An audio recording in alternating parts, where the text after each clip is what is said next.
Hello friends, welcome to my channel blaster buddy. तो आज हम बात करेंगे करणी सेना के इतिहास के बारे में।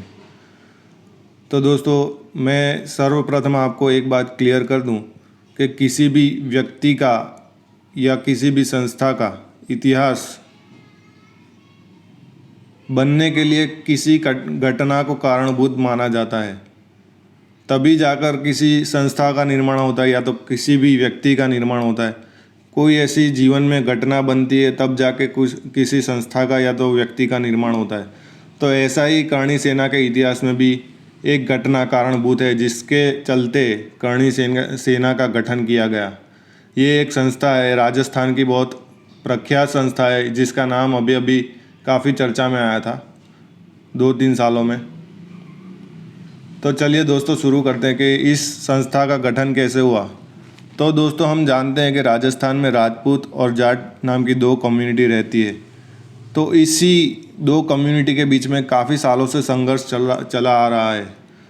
तो इसी के चलते एक ऐसी घटना बनी जिसने करणी सेना के गठन में बहुत ही महत्वपूर्ण भूमिका निभाई। तो वो घटना क्या थी? तो उसमें एक ऐसी घटना बनी कि जो कॉन्फ्लिक्ट्स चल रहे थे उसमें ऐसी एक घटना बनी कि आनंदपाल सिंह नाम का एक बुटलेगर था, यानी कि शराब बेचने वाला था। तो उसके एरिया में उसने 2 जो जाट थे उसकी कत्ल कर दी, यानी उनको मार दिया। और ये जो आनंदपाल सिंह है वो राजपूत समाज से ताल्लुकात रखता था।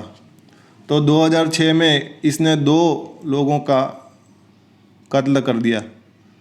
तो उसका भारी विरोध जाट समाज द्वारा राजस्थान में किया गया। तो उसी विरोध के चलते राजस्थान पुलिस को आनंदपाल सिंह को और उससे जुड़े जो भी लोग थे उनको सबको गिरफ्तार कर लेना पड़ा। तो इससे राजपूत समाज जो था वो बहुत ही हलचल में आ गया और उन्होंने करणी सेना नाम की एक संस्था का निर्माण किया। अभी दोस्तों, ये करणी है क्या? तो करणी एक राजपूत माता है, यानी राजपूत देवी है, जो बहुत ही प्रख्यात है और उसका मंदिर जो है वो बीकानेर राजस्थान में लोकेटेड है। तो दोस्तों, अब हम बात करेंगे कि ये करणी सेना के संस्थापक कौन थे। तो करणी सेना के जो संस्थापक थे वो दो लोग थे। उसमें एक था अजीत सिंह मामडोली और दूसरे थे लोकेंद्र सिंह। तो दोस्तों, ये दोनों के थोड़ी डिटेल हम जान लेते हैं।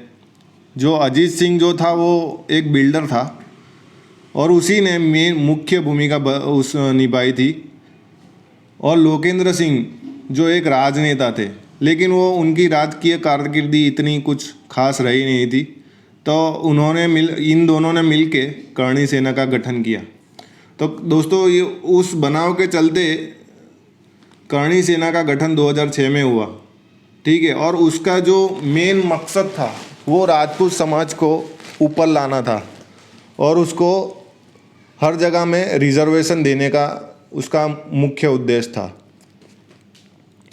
और दोस्तों, एक बात बता दूं कि आगे चलते इन दोनों के बीच में भी झगड़ा हो गया और इन्होंने एक जना पक्ष से निकल गया। और अभी फिलहाल लोकेंद्र सिंह अभी इस करणी सेना के अध्यक्ष हैं, ठीक है। तो और ये 2006 में करणी सेना का गठन तो हो गया, लेकिन सिर्फ आरक्षण पे उनकी बात, यानी आरक्षण के बात पर तुम एक उद्देश्य नहीं रख सकते। कोई भी सेना होती है उसका एक उद्देश्य स्टार्टिंग में हो सकता है, लेकिन बाद में उसको फिर एक्सटेंड करने के लिए कुछ नए उद्देश्य यानी नए मैनिफेस्टो लाने पड़ते हैं। तो इसी तरह का कुछ करणी सेना ने भी किया। तो उनका जो मेन मोटिव तो वही था कि राजस्थान में राजपूतों को आरक्षण दिया जाए। लेकिन बाद में उन्होंने कुछ एडप्ट किया जिसमें था कि किसी भी इतिहास में उनके राजपूतों के जो इतिहास है उसमें कुछ छेड़छाड़ हो तो उसके अगेंस्ट में विरोध करना, यानी उसका प्रोटेस्ट करना। फिर दूसरी क्या चीज़ थी कि राजपूतों की जो एकता और अखंडितता जो थी उसको बनाए रखना। और राजपूत वुमन, जो राजपूत जो राजपूत महिलाएं हैं उनको आगे लाना। तो ये सब जो मोटिव्स थे वो करणी सेना के इतिहास यानी करणी सेना के मोटिव्स हैं, मुख्य जो कहलाते हैं ये 4 मोटिव्स हैं। फिर बाद में जो हम जानते हैं कि करणी सेना इतना कुछ राजस्थान में ही बहुत प्रख्यात था, लेकिन बाद में ऐसे कुछ बनाव बने जिससे वो पूरे भारतवर्ष में प्रख्यात हो गया। तो वो कौन से बनाव थे? तो वो ऐसा था कि जब आशुतोष गोवारिकर नामक जो फिल्म डायरेक्टर है उन्होंने जोधा अकबर फिल्म बनाई, तो उसके विरोध में इन्होंने प्रदर्शन किया, जिससे उनका नाम 2008 में ऊपर आ गया और भारतवर्ष में उसको नाम ना मिली यानी करणी सेना को। और दूसरा जो था ये अभी पद्मावत के विरोध में, तो पद्मावत का विरोध क्यों किया गया? तो उसमें ऐसा दिखाया गया था कि अलाउद्दीन खिलजी ने जो रानी पद्मावती को उनके साथ शादी कर ली थी, ऐसा कुछ उस टाइम पर दिखाया गया था, ऐसा ये लोग मानते थे। बाद में उसमें कुछ बदलाव किए गए और उसको रिलीज़ किया गया, लेकिन राजस्थान में तो उसको रिलीज़ होने ही नहीं दिया इस समाज द्वारा। तो ये है करणी सेना का जो मुख्य कामकाज है, वो आप समझ सकते हो कि ये क्या करते हैं ये लोग। तो दोस्तों यही था कि करणी सेना के बारे में हमने थोड़ा बहुत उसका इतिहास जाना। तो अगर आपको ये वीडियो पसंद आया हो तो इसे लाइक करें, शेयर करें और सब्सक्राइब करें आपके दोस्तों को। और आपका पूरा वीडियो देखने के लिए बहुत बहुत धन्यवाद।